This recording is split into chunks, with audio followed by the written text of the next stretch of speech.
Hello दोस्तों, तो आज हम परसेंटेज का पार्ट 4 डिस्कस कर रहे हैं।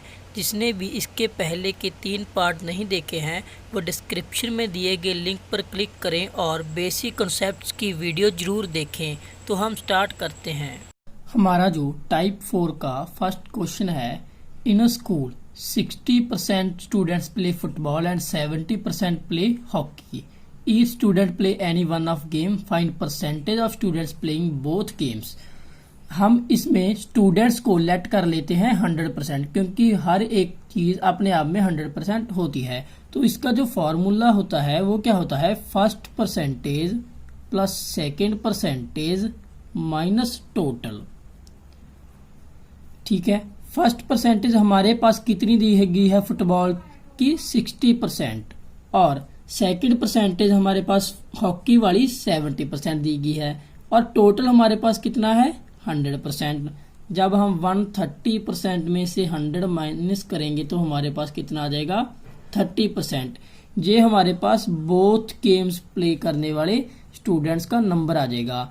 इस क्वेश्चन को हम वेन डायग्राम से भी बना सकते हैं। जैसे कि हम 2 डायग्राम्स बना लेते हैं। फर्स्ट डायग्राम हम फुटबॉल के लिए और सेकंड हम हॉकी के लिए। जो ये इंटरसेक्शन वाला पॉइंट होता है इसमें बोथ गेम्स प्लेइंग करने वाले स्टूडेंट्स होते हैं। तो हमने जो निकाला है वो 30% स्टूडेंट्स बोथ गेम्स प्ले कर रहे हैं। 30% इंटरसेक्शन पॉइंट में आ जाएगा। तो 60% स्टूडेंट्स फुटबॉल खेल रहे थे। तो 30 तो यहाँ पर आ गए, तो 30 यहाँ पर रह जाएंगे, तो 30 प्लस 30 60 हो जाएगा। ऐसे ही हॉकी, टोटल बच्चे 70% हॉकी को खेल रहे थे।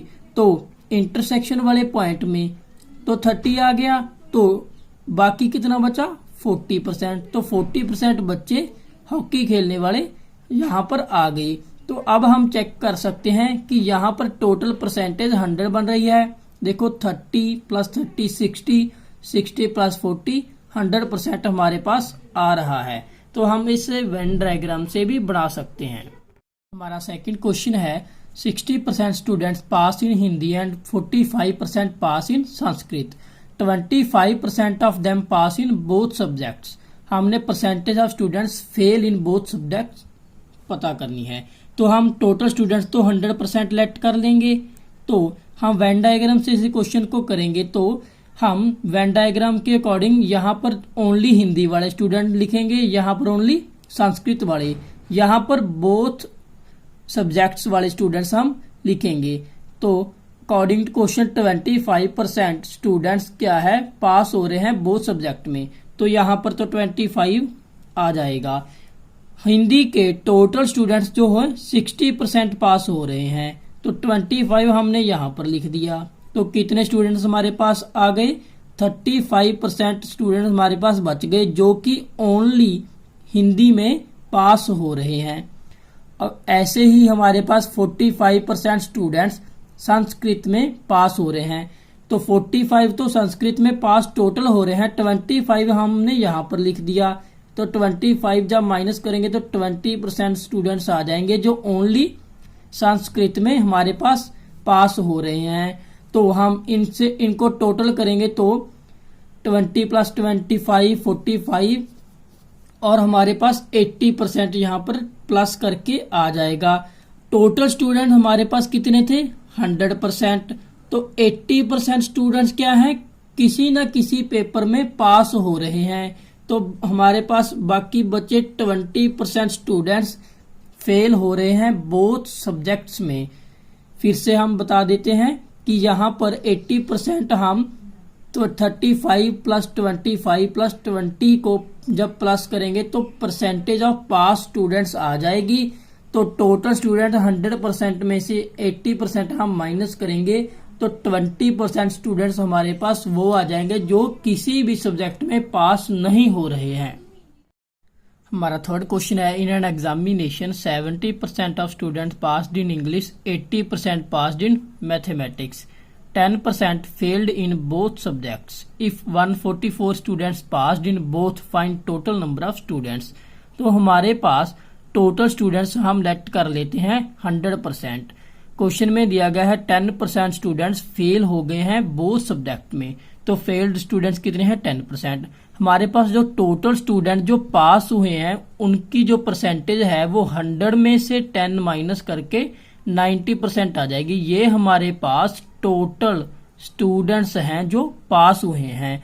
और अकॉर्डिंग टू क्वेश्चन हमारे पास जो फॉर्मूला था वो क्या था, first plus second minus total आ जाता था जब हमने पास्ड स्टूडेंट्स निकालने थे बोथ में। ठीक है, तो हमारे पास 70% स्टूडेंट्स तो पास हुए हैं इंग्लिश में, ऐसे ही 80% स्टूडेंट्स हमारे पास हुए हैं मैथमेटिक्स में। हमारे पास जो टोटल स्टूडेंट्स हैं वो पास हुए थे वो कितने थे, वो 90% थे। ऐसे हम प्लस करेंगे तो 150% में से 90% माइनस करेंगे तो 60% स्टूडेंट्स हैं जो पास आ जाएंगे हमारे पास बोथ सब्जेक्ट में। तो क्वेश्चन में दिया गया है 60% स्टूडेंट्स हमारे पास पास्ड हैं बोथ सब्जेक्ट में, तो क्वेश्चन में दिया गया है 144 students passed in both subject, तो उनकी जो काउंटिंग है वो 144 है। यहां से हमारे पास 1% की जो वैल्यू है वो आ जाएगी 144/60।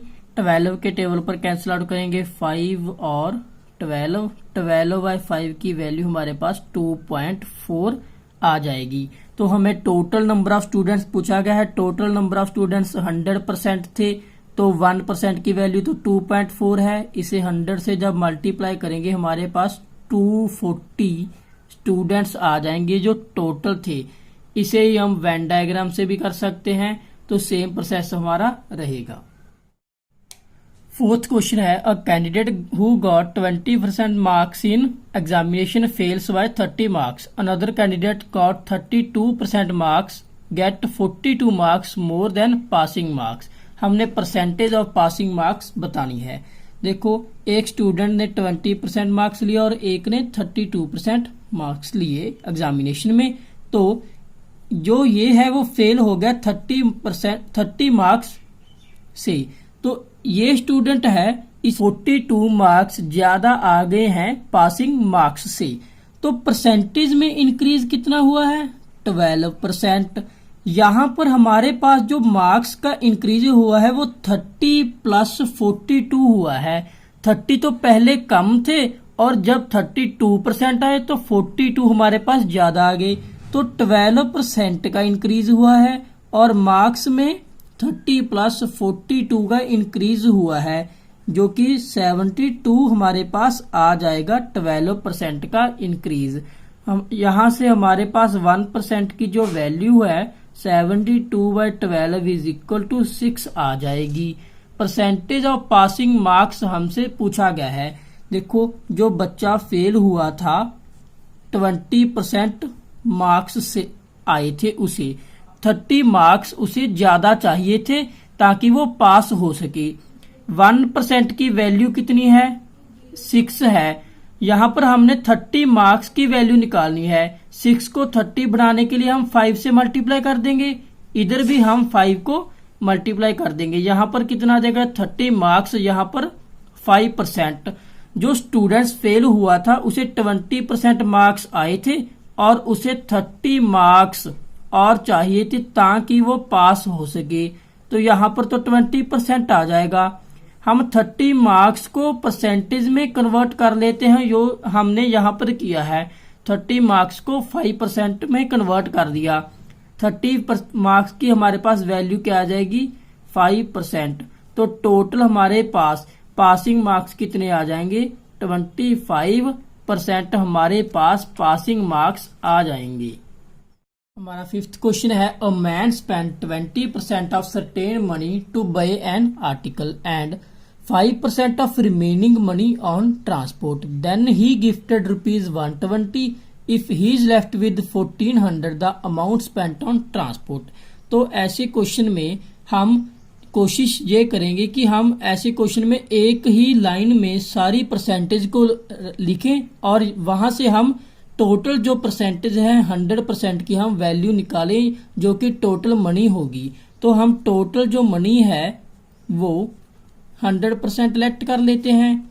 अकॉर्डिंग टू क्वेश्चन हमारे पास 20% मनी है जो वो किसी आर्टिकल को खरीदने में लग गई and 5% of remaining on transport. देखो रिमेनिंग का 5% हमारे पास ट्रांसपोर्ट पर लगा है। अगर हमने 20% मनी यहाँ पर लगा दी तो हमारे पास कितनी मनी रिमेन रही? 80%। 80% का हमारे पास 5% है जो ट्रांसपोर्ट पर लगा है। 80 का हम सबसे पहले 10% निकालने के लिए लास्ट से एक डिजिट छोड़ेंगे तो 80 का 10% कितना आ जाएगा? 8 आ जाएगा। तो हमने कितना निकालना है? 5% निकालना है। तो 5% निकालने के लिए हम 2 से डिवाइड कर देंगे, कितना आ जाएगा? 4%। इसका मतलब टोटल मनी का 4% उसने ट्रांसपोर्ट पर लगा दिया, 4% ट्रांसपोर्ट पर लगा दिया। उसके बाद उसने 120 रुपीज गिफ्ट कर दिए। ओके, तो उसके बाद उसके पास जो पैसे हम बचे हैं वो 1400 रुपीज बच गए हैं। ये हमारे पास देखो, ये आर्टिकल पर, ये ट्रांसपोर्ट पर, ये गिफ्ट और ये 1400 उसके पास बच गए हैं। तो टोटल मनी हमारे पास आ गई है। जो टोटल हमने लेट किया है वो 100% होगी। ये उसका पूरा ही एक्सपेंडिचर और सेविंग है। एक्सपेंडिचर प्लस सेविंग हमारे पास टोटल मनी होता है। तो यहाँ पर 20% और 4% आ जाएगा, 24% प्लस 1400 प्लस 120 1520 आ जाएगा। ये 100% की वैल्यू है। तो 20% को हम 100 से माइनस कर देंगे, 100% माइनस 24%, हमारे पास 76% आ जाएगा। इसकी वैल्यू हमारे पास 1520 आ जाएगी। यहाँ से हम 1% की जो वैल्यू है वो 1520 बाई 76 करके निकाल लेंगे। तो 19 के टेबल पर हम कैंसिल आउट करेंगे, 4 आ जाएगा, यहाँ पर 80 आ जाएगा और 4 से कैंसिल आउट करेंगे तो 20 आ जाएगा। 1% की हमारे पास जो वैल्यू है वो 20 आ गई। हमें पूछा गया the amount spent on transport is. Transport पर हमने टोटल मनी का 4% लगाया था। ट्रांसपोर्ट पर हमने टोटल मनी का 4% लगाया था। तो हमारे पास 1% की वैल्यू 20 है, तो 4% की value 20 into 4 is equal to 80 आ जाएगी। तो टोटल अमाउंट जो ट्रांसपोर्ट पर स्पेंड हुआ है वो हमारे पास 80 हुआ है।